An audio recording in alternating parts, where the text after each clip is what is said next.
আসসালামু আলাইকুম। আপনি কি এমন কাউকে চেনেন যার সাথে ১০ মিনিট কথা বললেই মনে হয় মাথাটা ভার হয়ে আসছে, মন খারাপ লাগছে আর এনার্জি একদম শেষ হয়ে গেছে? এরকম কাউকে চিনেন? এরকম আছে অনেকে। এদেরকে আমরা বলি ইমোশনাল ভ্যাম্পায়ার।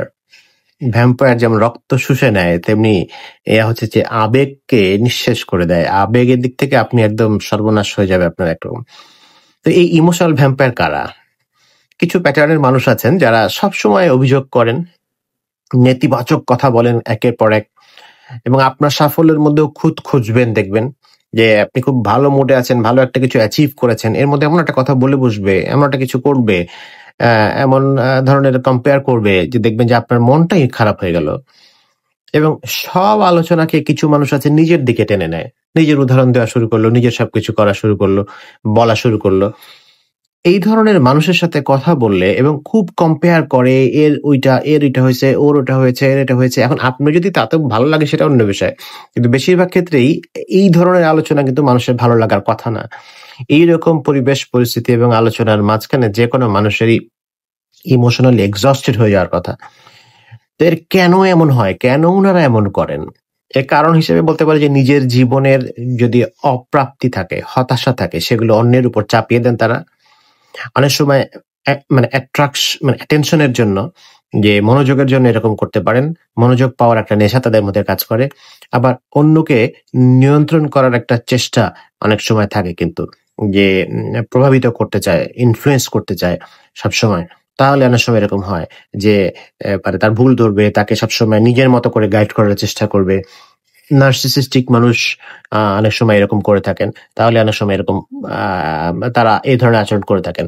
এখন তাহলে এটার প্রভাব কি? এইরকম মানুষের সংস্পর্শে বেশি থাকলে এটার প্রভাব যেটা হতে পারে আপনি মানসিক ক্লান্তি খুব বেশি হবে। মেন্টালি আপনার এনার্জি গুলো ড্রেইন হয়ে যাবে। আপনার মধ্যে উদ্যম, উচ্ছ্বাস, উদ্দীপনা, সামনে আগানোর স্বপ্ন এগুলো সব আস্তে, আস্তে কমে যাবে, মোটিভেশন কমে যাবে। এবং আপনি নিজের যে ডোমেইন, যে কাজকর্ম সে কাজের প্রতি আগ্রহ হারিয়ে ফেলবেন। আপনি একটা জায়গায় ভালো কাজ করছেন, ভালোভাবে অ্যাচিভ করেছেন। আপনাকে এমন একটা কথা বলল, আপনার কাজের প্রতি কোনো আগ্রহই তো থাকার কথা না। তাহলে কথা হলো যে এটা থেকে বাঁচার উপায় কি?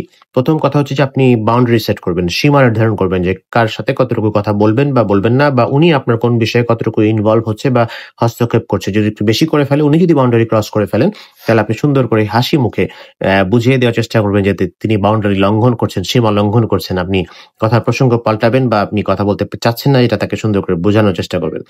তাদের সাথে কনভারসেশন বা কথোপকথনের সময়টা ছোট রাখবেন এবং ইতিবাচক মানুষের সাথে সময় বেশি কাটানোর চেষ্টা করেন। নিজের এনার্জি বাঁচানোর জন্য চেষ্টা করবেন যে মানে রিচার্জ করার চেষ্টা করবেন। বাঁচাতে হবে এবং রিচার্জও করতে হবে। রিচার্জের জন্য একা সময় দিন। নিজেকে নিজে ভালোবাসুন। নিজের যত্নের জন্য, নিজের প্রতি খেয়াল রাখার জন্য একদম একা কিছু সময় ব্যয় করবেন। এবং ফাইনালি বলছি যে আপনার এনার্জি অমূল্য। যাদের সাথে কথা বলে আপনি শান্তি পান, তাদের সাথেই বেশি সময় কাটাবেন। তাহলে আপনি ভালো থাকবেন। সবার জন্য অনেক শুভকামনা। ধন্যবাদ। আসসালামু আলাইকুম।